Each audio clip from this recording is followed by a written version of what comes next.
Short video just to show you the Mack Mitsutanida side steps that we fitted. Not specific to a car, but we just wanted to show you the overall quality and the finish of them. So Mitsutanida supplier, and you can see they've got this slightly textured black rhino finish. These treads, it uses an aluminium tread which is laser cut, and then behind it is this rubber tread area to provide grip. Look quite smart.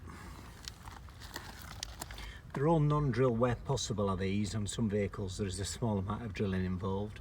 They're generally attached to the underside of the sill or the chassis, but you can see it's a nice looking side step is that. The black and the silver really contrast well together. Those laser tread plates are really fantastic quality. I'll do a good zoom up of them. You can see there, you can see how the rubber protrudes.